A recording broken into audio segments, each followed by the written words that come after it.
Atos dos Apóstolos, capítulo 2. Eu vou te pedir para marcar os outros. Você deixa marcadinho. Eu não sei se você tem o hábito de andar com um pedaço de papel na tua Bíblia. Mas dá uma dobradinha e vê como você pode marcar. Eu normalmente deixo os marcadores nas minhas. A gente vai para lá, vem para cá, vai marcando. Nosso texto base vai ser Atos 2, versículo do 42 ao 47. Um texto conhecido dos crentes que já tem uma caminhada. Mas eu vou usar o Gênesis, o Êxodo 20, aí tu marca aí. Eu vou usar no meio da palavra o Êxodo 20, Êxodo capítulo 20, e vou usar Marcos também. Êxodo 20, e vou usar Marcos também. Tá bom?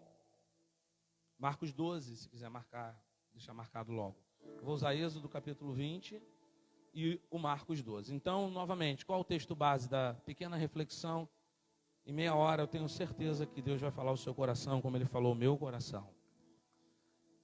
Atos capítulo 2, do 42 ao 47, texto base. Deixa marcado aí Êxodo capítulo 20 e Marcos 12.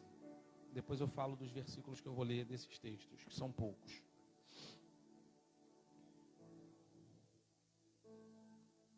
Atos 2 está escrito assim.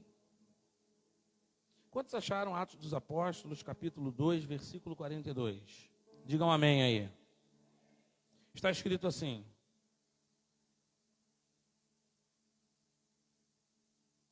E perseveravam na doutrina dos apóstolos, na comunhão, no partir do pão e nas orações. Em cada alma havia temor. E muitos prodígios e sinais eram feitos por intermédio dos apóstolos. Todos os que creram estavam juntos e tinham tudo em comum. Vendiam as suas propriedades e bens, distribuindo o produto entre todos, à medida que alguém tinha necessidade. Diariamente perseveravam unânimes no templo. Partiam pão de casa em casa, tomavam as suas refeições com alegria e singeleza de coração, louvando a Deus. E contando com a simpatia de todo o povo. Enquanto isso, acrescentava-lhes o Senhor dia a dia, o que ia sendo salvo. Eu quero fazer aqui um rapidinho, eu vou falar sobre isso, que isso é uma coisa importante que nós como cristãos, como crentes em Cristo Jesus, nós temos que saber. A Bíblia diz assim: e acrescentavam o Senhor aqueles que iam sendo salvos.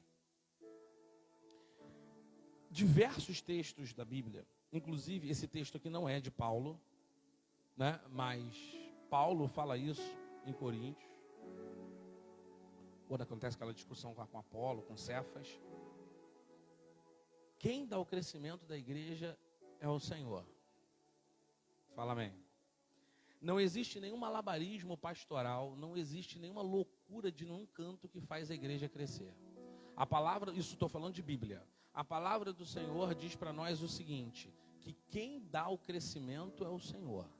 Paulo vai dizer, um regou, outro semeou, mas quem faz crescer é o Senhor.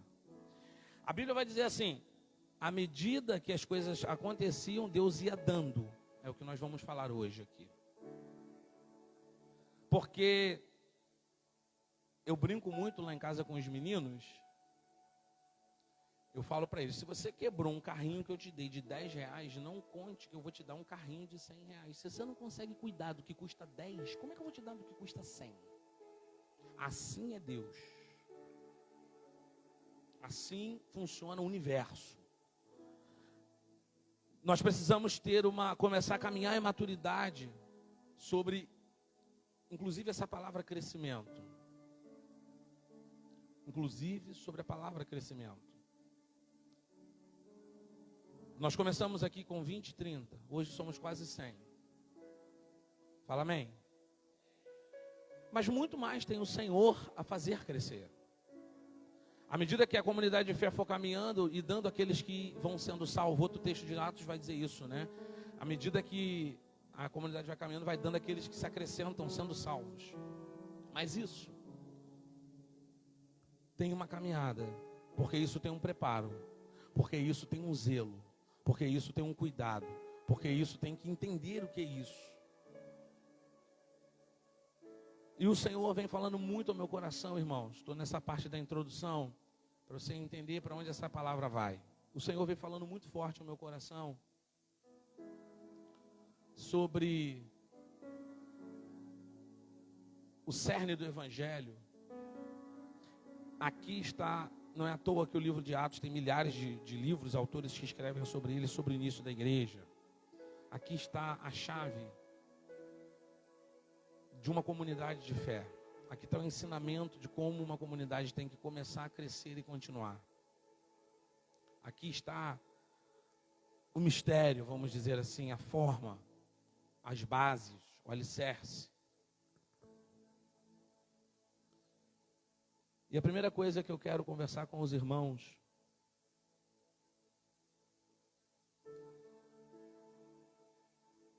é que uma comunidade de fé, ela precisa viver em santidade.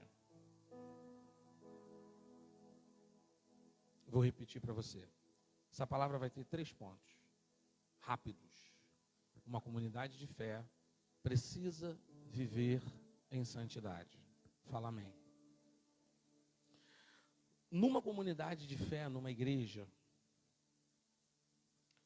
se nós não entendermos que existe no nosso movimento, no nosso dia a dia, um elemento diferente de atuação, não faz sentido algum a gente se reunir aqui. Eu não sei se você já se perguntou, milhares de lugares tem ajuntamento de gente. Fala a verdade. A igreja não é um ajuntamento qualquer. Fala, meu Deus. Porque se juntar, presta atenção no que eu vou te dizer. Vamos juntar os homens para fazer um churrasco. Arrepiou a palma da mão. Eita. Fábio comprou uma tábua. Fábio comprou uma tábua nova. Esse dia eu estava lembrando, Deus me deu uma revelação. Eu abri o olho, vi aquela tábua. Irmão, sem brincadeira, o troço é dessa grossura, desse tamanho. Mas a tábua vazia resolve alguma coisa, irmão? Tem que ter o camarada ali em cima nos trabalhos. Ele está louco para trabalhar. Então os homens, imagina, nós marcamos um churrasco. Né? A tábua vai funcionar. Eita, a tábua vai funcionar. Vai servir ao seu propósito. No teu trabalho, os homens podem fazer um churrasco. Teus coleguinhas de escola faz churrasco. Tu vai no cinema com os amiguinhos, com o vizinho, com um grupo de identificação.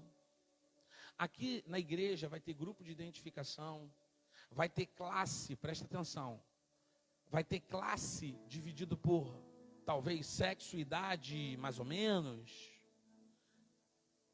Menininhos e menininhas entre 10 e 16 anos estão com Paola e Felipe. Os mais adultos estão com Vlad e Alessandra. As crianças abaixo de 9 estão com Padela e equipe.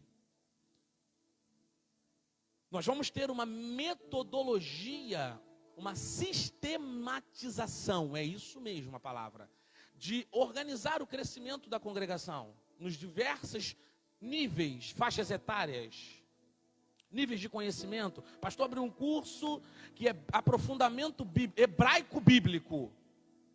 Eu já sei Bíblia pra caramba, vou fazer um curso desse com o pastor.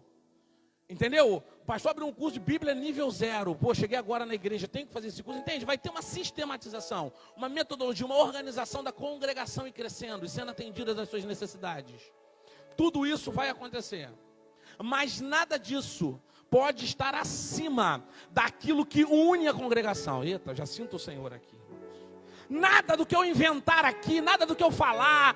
Imagina que, graças a Deus, você não tem pastores que ficam inventando. A gente busca o Senhor e busca a direção. Mas nada disso que eu fizer, nada disso vai fazer o menor sentido se a congregação não for uma só. Se a congregação não for uma em uma única coisa, não for unânime numa coisa. Por quê, pastor? É o centro da palavra evangelho. A palavra evangelho não é um apelo. A palavra evangelho não é um convite. A palavra evangelho é um anúncio. E esse anúncio precisa de uma resposta. A palavra evangelho significa assim: eu estou te falando disso. E aí o teu coração, com uma experiência de fé, reage a isso, dizendo: eu aceito esse é meu Deus, eu aceito que Ele morreu por mim, eu aceito que Ele pagou meus pecados, eu aceito que Ele é o Cristo. Evangelho é anúncio e exige uma resposta. É isso que nos une aqui. Entende? Quando você recebe essa mensagem da cruz, o teu coração pode passar por uma experiência. E é essa experiência que nos une aqui.